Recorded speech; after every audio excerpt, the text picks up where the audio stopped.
Welcome back to another episode of the Israel Connection. Ever since October 7th, Israel is at war. Things are unclear, very vague, and it is become increasingly more and more difficult to cover everything that's happening, but we're still going to do our best to provide that with this episode. Here we go. It is nice to see all of your faces again. We haven't recorded last week's session because it was too much. I couldn't handle it, and there wasn't any real updates I could give you better than what you heard on the news. Still devastated by the news. I'm still devastated by everything that's happening. And everything I did in the past week was to focus on work as a meaning of process for me to handle the situation, to focus on whatever can be done to help Israel right now, to share the story of what's happening, to share my own personal story, and mainly to shock people into action, because this is nothing less of genocide from what we've seen. I'm going to start by going back to the events of October 7th, and then I'm going to talk a little bit about what's happening now. And I wanted to mainly focus on what can be done instead of what's happening. There's a lot that's going on right now. It is too painful to go through everything that's happening in the past week. It is important to share that information, but for me, it's more important to focus on how can we be supportive, how can we help, and how can we stand by Israel right now as much as we need to. So as we all know, on October 7th, Hamas has initiated a genocidal attack on Israel with one goal only, and it is massacre. Over 1,500 terrorists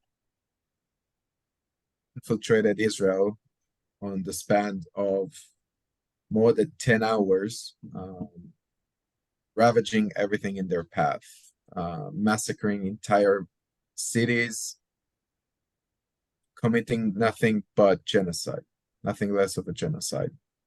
They infiltrated through air, land, and sea, through air with gliders, through sea with lifeboats, and through land by simply destroying the fence that was differentiating Israel from Gaza, and started going through one house after the other, massacring entire families and kidnapping hundreds. The numbers, as we have them right now, are 1,300 Israelis killed, among them Jews, Muslims, men, women, children, elderly, infants, every single soul that was in their path, even Palestinians as well. Over 200 kidnapped, and the numbers are still going. There's still some areas that are not being scanned completely because they're still unsafe. There are more bodies to uncover, and more people who are still considered missing. So we don't know what's the actual casualties number. There's over 3,000 wounded people of all stages. Some of them are in life risk as well, hundreds of them. Last week, the IDF has initiated first a defensive attack to recover terrorist-infected areas, gaining back security on Israeli borders and Israeli areas, and now initiating an attack on Gaza, destroying Hamas facilities and weapon caches. The airstrikes that the airstrike the IDF is doing is causing a lot of damage to Hamas, a lot of damage to its ability to attack citizens, but it's also killing Palestinians. And that's the image that the world is seeing right now, as if this is an even war between one side, the Israelis, and the other side, the Palestinians. The unfortunate truth is that, first, this is not new. And second, this is not a two-side war. This is not Israel versus Palestine. The Gaza Strip was denounced from Israel 20 years ago with a disengagement plan. Israel has withdrawn all its settlements and all its military forces from Gaza, and there were elections held in Gaza. I think it's either 2007, 2008. Through that election, Hamas, a terror organization, was elected to lead Gaza. It is an autonomous piece of land, and Israel is not in it. Ever since Hamas was elected, there were no other elections held in Gaza as well, which means that whatever the Hamas terrorists are doing right now to Israel, they did first to everybody who object them in Gaza. Hamas has been shifting infrastructures, pipage, and security and electricity to the manufacturing of rockets and weapons to aim towards Israel, causing humanitarian crisis in Gaza and taking pictures of all of those humanitarian crises to blame Israel back on it. Is hiding its weapon caches, its commands, and military controls in civilian territories, in kindergartens, in hospitals, in mosques, wherever they can get good footage afterwards of civilians being killed by the IDF. This is what's happening for 20 years, and this is what's happening right now on a much larger scale. In addition to the events happening with the southern border with Gaza, we know that there's also a heating frontier in the north. If we have Hamas in Gaza, in Syria and Lebanon, we have Hezbollah. And Hezbollah has started firing rockets towards the northern cities of Israel. A lot of those have been evacuated. Those were the closest to the border. But this definitely, if everybody's one eye is looking at Gaza, the other eye looks at Lebanon. It is just as intimidating as the southern frontier. And just like Gaza, this is not another country we're fighting. This is not another army that we're fighting that has distinct features and that there is a battlefield that they can fight in. This is civilian territories. And this is terrorists masked as civilian to try and get as many casualties as possible, no matter who is the casualty. In addition to all of that, some of you may follow, it also caused a crisis government to form in Israel to react to the situation. Gantz's party, the Unity Camp, has joined the coalition to support whatever means needed for the IDF to win over this war and to bring more legitimacy to the actions that the government is taking. Even worse than the situation, there's also right now a lack of trust. Citizens don't feel safe. And seeing the footages coming from Gaza and from the southern cities, they felt like their government has let them down and that the security forces in Israel has let them down. We don't know why this had happened. How did Israel got caught so off guard that it caused that amount of casualties? We don't know yet. Some higher ranks are starting to take responsibility, to say that they blame themselves for that. But I'm sure we're gonna hear about this after this is over. But there is a silver lining to this situation. It's very hard to see it. It's very hard to concentrate on it, but it is. And it is the resilience of the Jewish people and the resilience of Israelis. Ever since the attacks had happened, we hear tremendous amount of heroic stories of individuals, communities, entire groups getting together to support one another, to support Israel, and to support the Jewish people. The IDF is at 130% recruitment. It's more than it could ever be. Everybody who is able has volunteered back to the IDF.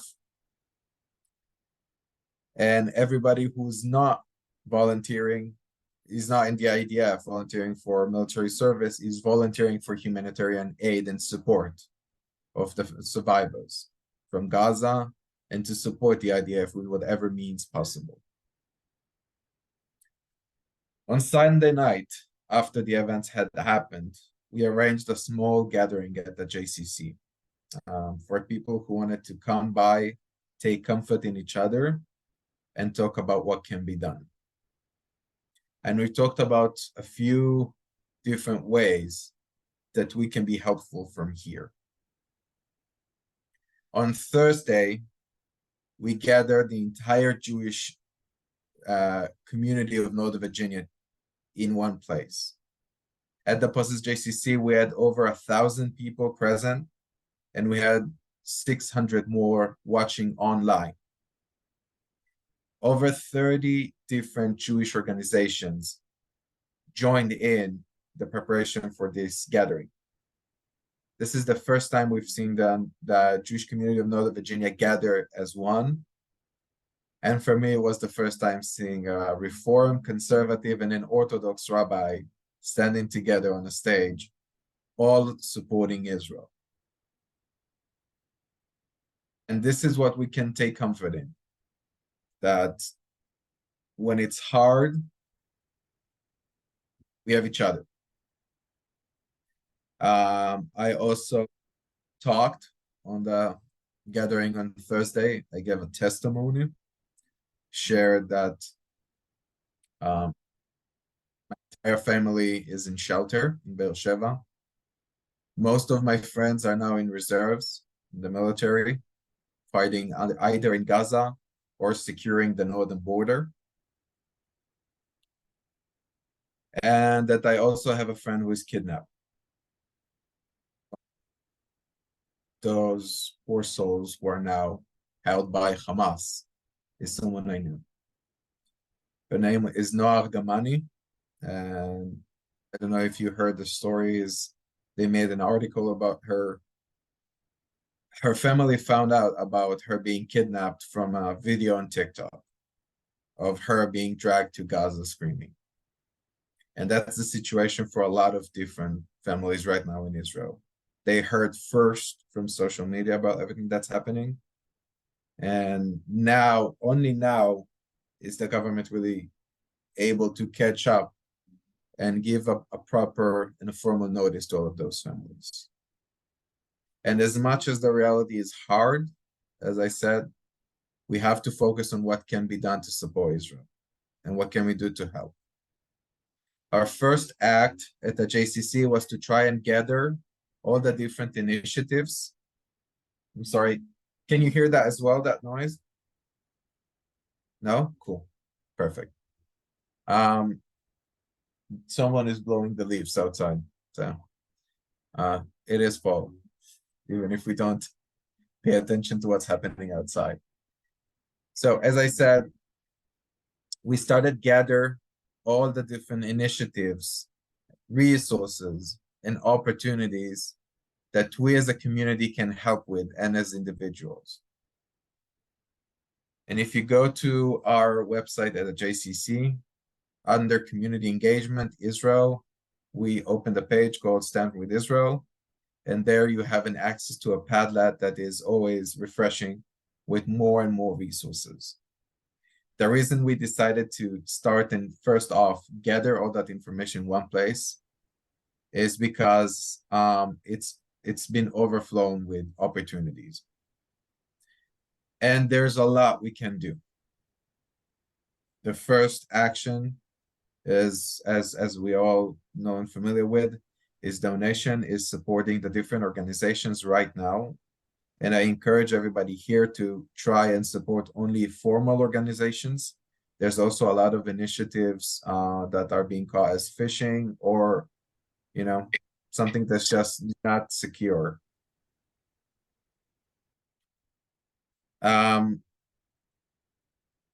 JCRC, Federation's Crisis Fund, the Jewish Agency, each one of them has a different approach to this, but all of them are gathering resources right now to support Israel, whether to support directly the IDF or other means needed in Israel. The other thing we can do is to spread awareness. Social media and traditional media as well are just as valuable as the situation on the ground. And there's a lot of disinformation right now. There's a lot of disinformation coming from Hamas directly, from other organizations that try to use that as a tactic, and unfortunately also from people who believe that this just happens to be the truth. Share information from formal sources is just as important as donating to other organizations, because right now, as much support as we get from the larger organizations and countries that says Israel has the right to defend itself, as the fighting going to continue, that support is going to deteriorate. More of the images that will come from Gaza, the more that they will eventually overflow the international opinion, and the more it's going to put pressure on Israel to end the attack or end this war before reaching valuable conclusions. It is just as important to keep share information, to keep share personal stories, and to keep share everything that's happening on the ground to enable Israel fight. Every time in the past 20 years, Israel has initiated a military operation, it eventually ended because of international pressure, and Hamas just continued to exist. And that's what we're seeing right now.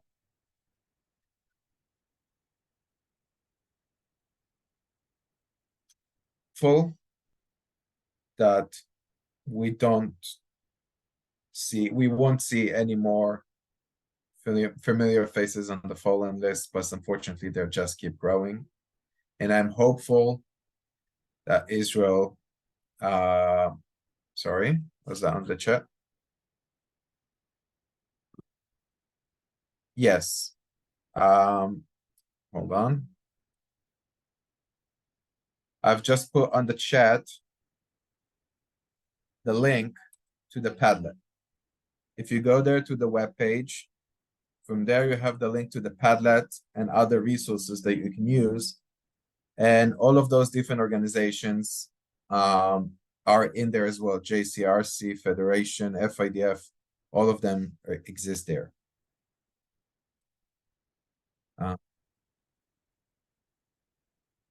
I can talk a lot more about the situation. I can talk a lot more about what can be done.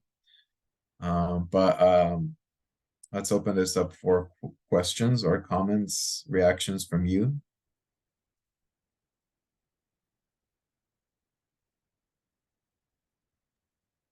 Yeah, Dean, this is Phyllis. I just went to the JCC, our website, and there's nothing on there about a link to finding out information. It has our regular stuff on the website. So I don't know if somebody wants to change that so that you can add the link to the information, because there's nothing on our website about what's going on at all. It's on the chat right now. I send the Oh link. yeah, I know, but I'm just for people who are just Googling the JCC, for example, when it brings up our regular website, there's no link or anything about the war. You mean On on the the front main page? Yeah. Okay. Yeah. Well, we'll see if there's something we can do about it. At the moment, you can use that link as well, and you can share it with everyone you know. That's the web page. Yeah, Josh, go ahead. Dean, I'm sure you've also heard of people who have said, I'm afraid to go to the JCC, I'm afraid to go to synagogue. What Yeah. would you advise people?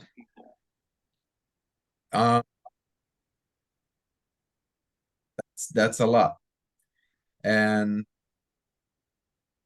it's a difficult situation because this is causing a rise in anti-Semitism. We see that this is happening. But at the same time, the same way you and me are aware of that, Jewish organizations are also aware of that. In most synagogues I've seen, there's an increased security. There's, if not increased security, increased attention to what's happening. People are more aware and are more ready to act. And each organization is working with some form of security authority to support them, whether it's Fairfax County. For us, it's working both with Fairfax County at the JCC and the Federation that has a security officer who's taking charge of all this and support us with whatever we can to provide that. I cannot help with feeling scared. I can understand why people are scared, and I can relate. Knowing that at least security is increased in all of those organizations and people are increasing awareness as well is the best we can do. Zina? Yeah, thank you. So, of course, everybody decides for themselves what is their comfortable level for them of security. As Dean said, all Jewish organizations have increased security and working with police and other security organizations. And I would just say that, like, it is so important to continue Jewish life in the way it formed that, like, you or your friends are comfortable, whether it at the physical institutions or online or at our homes, and like gathering with a friend, supporting Israel. It's of course a choice of each person, but I think, and that's probably like my personal opinion, but like the worst thing we can do now is to stop Jewish life, and we need to support Israel, but everybody of course decide for themselves what setting is more comfortable for them.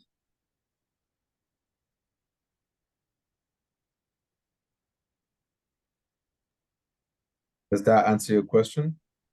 I hope as much as possible. Yes, thank you. I will just mention, see, I was at the JCC on Friday, and my sense was that security was about as it was before. I could be wrong about that. I will mention I went to synagogue Friday night. We had somebody standing outside, not a policeman, not a guard, but somebody who might have been a member of our security committee, and that was a small change. So I don't know if at what point the JCC decides, I guess, what to put one magnetometer in front, which I guess would be a pretty strong and expensive measure, or alternatively have an additional person there right at the gate as you come in, maybe a less expensive thing that can be done. But you know, I'm not necessarily advocating this. I'm just offering these as ideas that might make some people feel more comfortable. Thank you. Thank you for sharing. It's as important. And Zena said, as much as this is an alarming situation, we still want to, you know, to encourage and maintain Jewish life. And we're going to find the best way to do that, even with everything that's happening. Can you help me understand why in 1947 a Palestinian state was not created and why this problem has been kicked down the road for 75 years? I know it's a very complex question, but I'm trying to understand. So going through history, 1947, the UN has accepted the resolution of initiating two states, one for the Jewish people and one for that wasn't even referred to as Palestinian at that time because everybody was in that area was called Palestina. But yes, to the Arab and Muslim residents of the area, a country of their own, mainly in the West Bank, which is now known today, in different geographical borders, but roughly the same size. The Jewish people has accepted that resolution, therefore the state of Israel, and the Arab residents didn't, and initiated an attack to try and kill everybody who was there. Therefore, the Independence War in 1948, joined by all the surrounding Arab countries as well, Egypt, Jordan, Lebanon, and Syria. And ever since, this has just been the conflict as we know it. Every 10 years, there was a rise in tension and then led by war with each of the surrounding countries and the Arab residents who lived in Judea and Samaria, all the way to nowadays. If you want to target specifically Gaza Strip, right, because each of those different areas has a different story as well. It's a different situation. Gaza was taken from Egypt. Gaza was populated by Jewish residents. My grandparents even remember that in the 80s, they used to go to the market in Gaza all the way in the coastal strip and said this is one of the most beautiful beaches they ever been in. That still was the case in the 80s. But with the rise of opposition from people who identify as Palestinians in Gaza Strip, and eventually the creation of Hamas as it exists today, Israel has eventually decided on the disengagement program, the disengagement plan, which was in early 2000s. What happened is that Israel evacuated all of those areas, evacuated all military present as well, and Gaza remained an autonomous piece of land, not belong to Israel, not belong to Egypt. Other territories that were occupied by Israel from Egypt was eventually returned as part of the peace agreement. That's what's happening right now in Gaza. And with the disengagement plan, Hamas took cover, therefore there we are today. In Judea and Samaria, the reality is a bit different. Because instead of the rise of Hamas, there was first the PO, all of those different names that he gained throughout the years, eventually leading to the Palestinian Authority as we know it nowadays, which is half-autonomous bureaucracy organization, mainly supporting civil lives, but doesn't have military forces. It does have security, but it does serve as an autonomous region. The only thing that connects the Palestinian Authority over the majority of areas in the West Bank, not all of them are the same thing as well, is through the military, something that's called the civil administration. Why has not been resolved for 75 years? I asked the same question. We can go back, and each one, it was a different reason, whether it's Oslo, peace treaties, agreements. Each time there was a different each one of them was existing in a different reality and gave to eventually a different resolution. But what it created is two different situations, one in the West Bank and one in Gaza.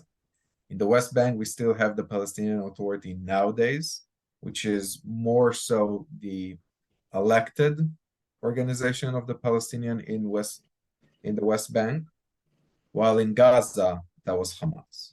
Still is Hamas. Yeah, I see two hand risen. Michael, you want to go first? Sure. Okay. How does the Israeli government or other Israeli organizations talk to the Palestinians? Yes, it's very tragic that a lot of Palestinian lives have been lost, which probably a lot of rational people will say that it was created by Hamas. How do the Israelis government say that, how do they do a better PR job of spreading out that we have no grievance, with the Palestinian citizens of Gaza? It's a terrorist organization that doesn't care about them. And also, are there any criticisms in the Arab presses that are very critical of Hamas? Have you seen any editorials about that on the internet or other sources? To your first question, it's not just Israel that does that. It's every Jewish organization, and that's part of the Padlet as well. Is sharing the information, saying this is not a war with the Palestinians. This is a war with Hamas, and the same thing that Hamas is doing to us, it did to the Palestinian force first. And we can support by share that information. Some of that exists on the Padlet, which I send you the link to. You can find all the different organizations that are sharing the exact information, not just Israel as a government, but also international Jewish organizations like the Jewish Agency, federations, JCRCs, and I'm assuming others as well. Regarding to your other questions, I have not been keeping track very closely with the Arab media. I did heard yesterday that Mahmoud Abbas, the leader of the Palestinian Authority, has condemned the action of Hamas a week after it happened. Whether that's a valuable piece of information, whether that will cause any form of reaction, I don't know, because unfortunately, the Palestinian Authority is also deteriorating in its legitimacy with the Palestinians in the West Bank. A lot of Palestinians, especially the young generation, don't support the Palestinian Authority as an organization and are headed towards more radical forms organization's existence. Thank you, Josh. The Palestinian denunciation of Hamas. Some of them do, some of them don't, not in a very loud and unified voice as well. Not as much as we would hope that would be, considering the situation with Arab leaders. Yeah, go ahead, Josh. Dean, I'm wondering if, in addition to what you've said about why the situation has lasted for so long, correct me if I'm wrong, but I thought that very soon after the armistice in 1948, Egypt took over Gaza and Jordan took over the lands that later became the West Bank. So that's probably also part of the story, Paula.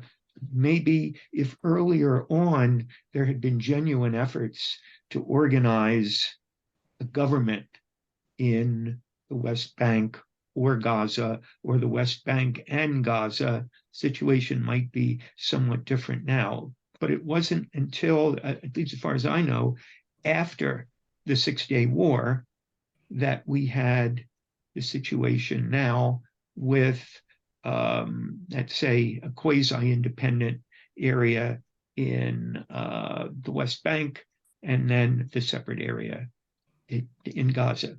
Please correct any of that, Dean, if I'm wrong. Said the 1948 borders, West Bank and Gaza was not part of Israel.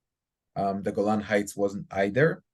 Those were taken and occupied through the wars because they were areas that had immediate threat over the surroundings.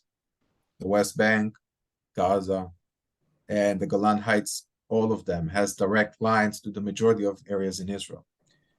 And in the Six-Day War in 1967, Israel occupied all of those areas. The West Bank was returned. Return is a rough term, but it was denounced from Israeli presence and was divided into 3 categories of areas, A, B, and C, to then afterwards become what it is today.